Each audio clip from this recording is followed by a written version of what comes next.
All right, people, here we are today at Titan Machine Tool. I'm gonna show you what we got happening. I have a 6-inch round piece of 1018 core rolled steel that I turned up in the lathe. I'll take it out of there in a minute and show you what it looks like, but it's essentially gonna be a chuck adapter. We're gonna put a bolt circle of quarter 28 tapped holes in it, and we're gonna put a bolt hole pattern of 5/16 through holes with counter bores. So this thing's gonna screw to something and something else is gonna screw to this. So we're over here in the mill and I'm gonna show you how I have it set up today. A couple different ways I could have done it. I could have done it in the vise with some big aluminum soft jaws. I could have milled that 6-inch diameter and held on to it that way.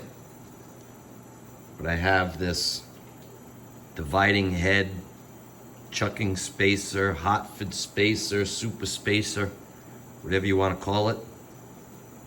And I'm gonna tell the truth. As much as I hate to admit it, this guy's a Chinese-made product. I'll show you what we got. Phase 2 Super Spacer made in China. It pains me to show you that, but nonetheless, that's what I'm using. You get what you pay for. Being that it's a Chinese product, it is not as precise as some of the others I've used in the past. I remember the old school ones. I think they were made in Hartford, Connecticut. That's why they were called Hartford spacers. I remember those things being a lot more rigid and more robust. If you're just drilling holes, these things are pretty good. When you have to stop milling features on them, this guy's not so rigid. It's got a lot of vibration when you try to mill, but we're just gonna be drilling here today. Well, we'll do a little bit of milling, but mostly all drilling. If you've never used one of these things before, it's a 3-jaw chuck, so it gives you options to be able to hold on to the piece. I'll show you when I take the piece out, but just like on your standard chuck, these jaws are reversible. So you can unbolt them, flip them around. So I'm using them in the step down, on the step down side, so that I could hold on the 6-inch diameter. It's actually a little bit under. It's like 5.990 because I just took a skim cut on it, so that when I machine it, the outside diameter will be true to the bore and true to this counter face I put in it. But back to the dividing head spacer thingamajiggy here.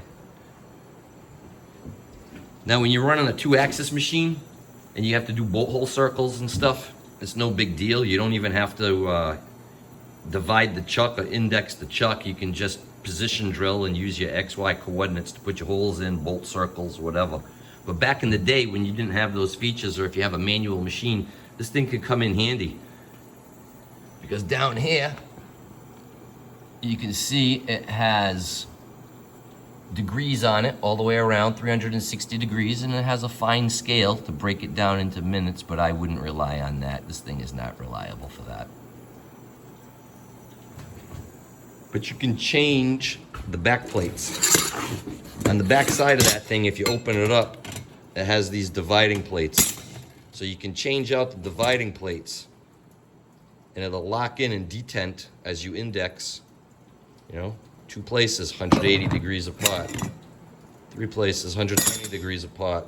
What do we got here? We got 6 places, 60 degrees apart. What do we got 8 places, 45 degrees apart. What do we got?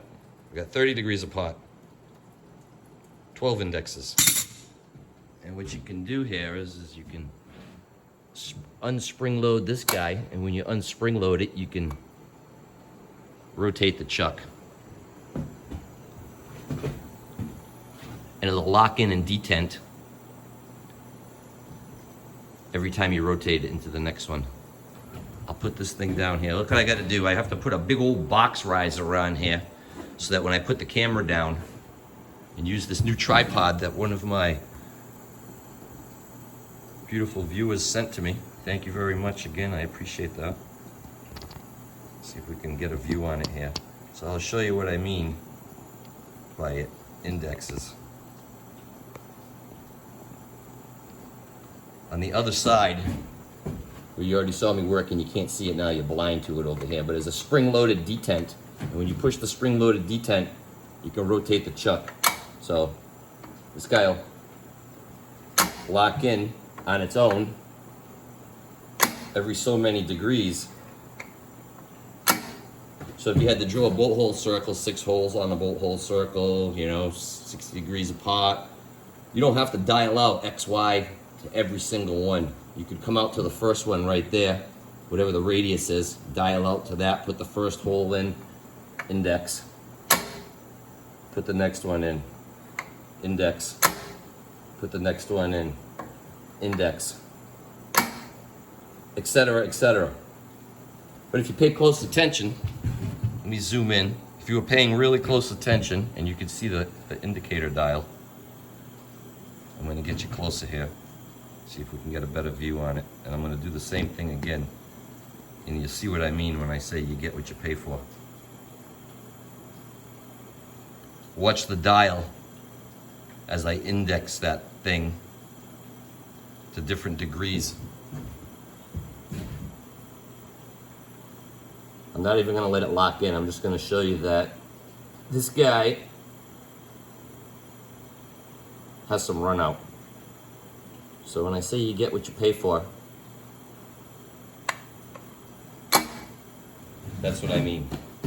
So as long as you know this thing runs out and what you're doing isn't that precise, you know, and for this thing right here, we're going to put through holes and counterbores in there for 5/16 bolt. Well, we're drilling a 328 hole for a 5/16 bolt. So even if it runs out 2 or 3 thousandths, I think you're going to be safe because there's more than enough clearance in that through hole to accommodate a little bit of run out for a 5/16 bolt. Same deal with the counterbores. There's going to be a series of counterbores in here with that bolt hole circle. And the counterbores are large enough to give you enough clearance for this guy to move around a little bit if they're off center. But if you need to do something precise, don't index it. If you're using a Chinese made unreliable product here, don't index it because it will not repeat. I'm going to show you another thing about not repeating here. So I'm going to go to my DRO. I'm going to go 0, 0, position, set them 0, 0. And I'm going to show you, I swept this thing once already. And as you can see, I don't know if you can see, I hope you can see. That's what happens when you use the tripod. You can't see what's going on. Let me take a peek. All right, yeah, so you can see. Well, when I come around, I block your view.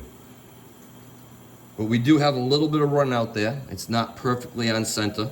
And that's because I indexed it. So let's just get that baby. But I'll show you really bad if we take it out and we actually remove this piece from here. I'll show you what this piece looks like too. Then when we put it back in, we're gonna have to re-sweep that bore to make sure. So this is what we got here. It has a stem on the other side. Let me unzoom. Has a hub on the other side, 1-inch bore through, plus or minus 2. The OD is not critical to anything. The counter bore, that's what was that? It's like 4.920 plus 2 minus nothing. So if something fits in there, orients on it. Like I said, the bolt hole circles are in there. That's going to screw it to something else. And then the chuck or whatever that attaches to this is going to screw and attach to the 1/4-28 that we're going to have going around on that perimeter. I'll show you the program. The visuals of it anyways. You can see. I draw it out on the graphics so that I can see what's going on there. So we have the 1/4-28 holes out here. All the way around.